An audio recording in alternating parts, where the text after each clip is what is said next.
and state mechanic.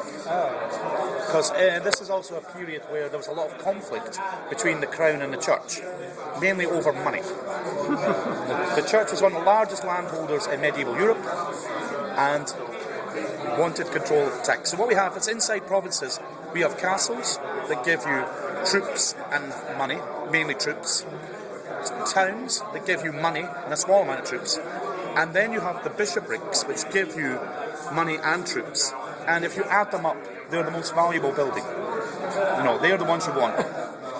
But they only give you money and troops if the bishop is loyal to you.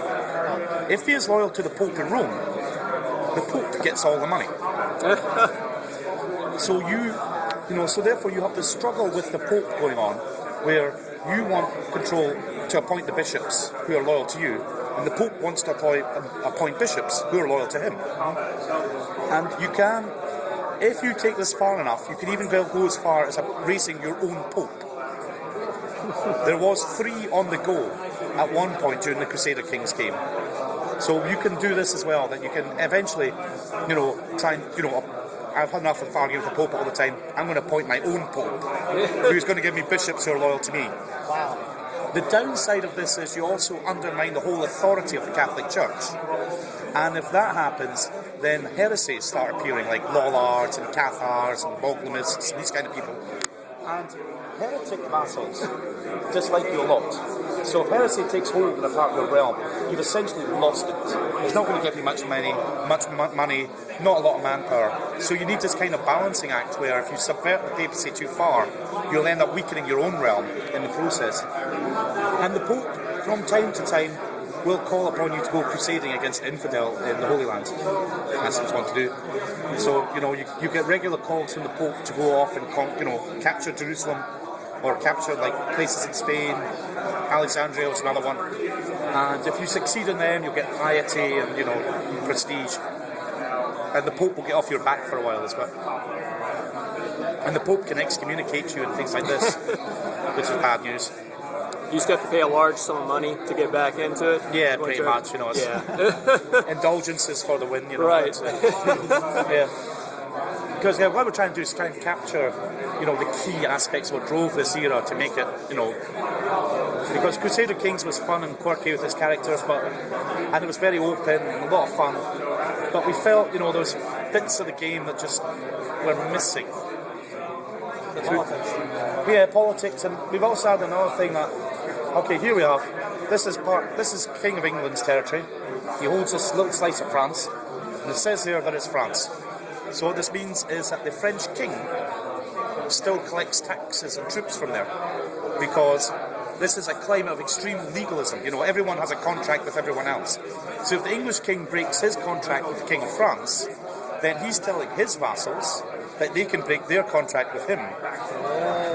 So, even though you start taking territory, I go and attack the King of France, because I got a claim on, say the Duchy of Normandy, I got a claim on that. So I attack France to get control of the Duchy of Normandy. So now it's mine, but I still have to give the French king tax money for it, and troops, at the end of the war, because it's still a part of France. I am king in England, but I'm a duke in France with obligations to the French king, because we're trying to create this world that is real and flows logically, that you cannot start just tearing up.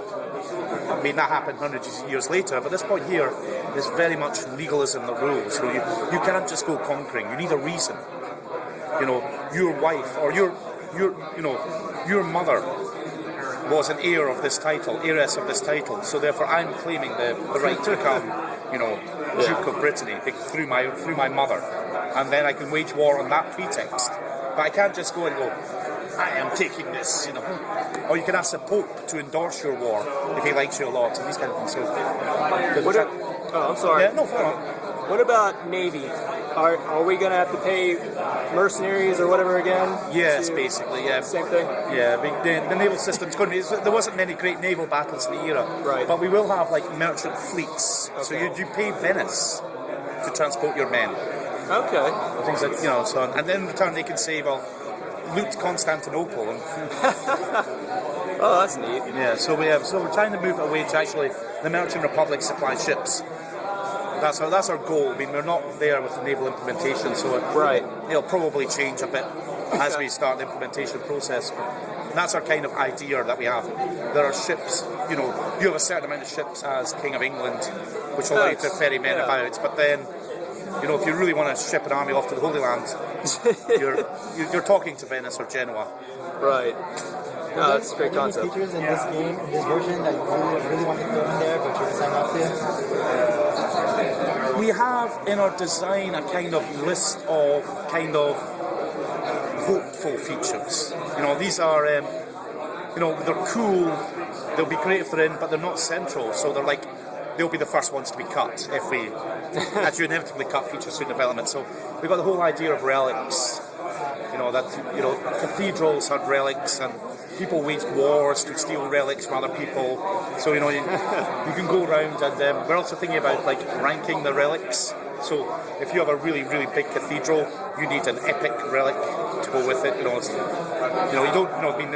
the head of Saint Lazarus. It's not going to do. You need the finger of Christ or something like that. Or the true cross or the Holy Lance. It's got to be something well up there. So that's one idea, which at the moment it's a very much speculative. Yeah. We'd love to get it in, but at the end of the day, we'd much rather have a game that didn't crash too often with an AI. So I hear fans like that kind of stuff. We'll find out. Yes, we do. Yeah. So that's the kind of idea. So we have a two-part design. We have what is core, central to the game. For this to be a fun game, we're going to need all of this. And then we have additional features which are not central but would be cool if they're in. We'll then try and see how many we can get in as we come up to the end of development. Do you have the interface available for your court and such? Yeah, I'm just looking through. Here's here is our main court screen. So you've got your Lord Spiritual. Let's appoint someone to be. See, you can do various things. So we'll tell them to start uncovering plots. There. Oh dear. Okay, let's not do that again. So that's a feature, right? Yes.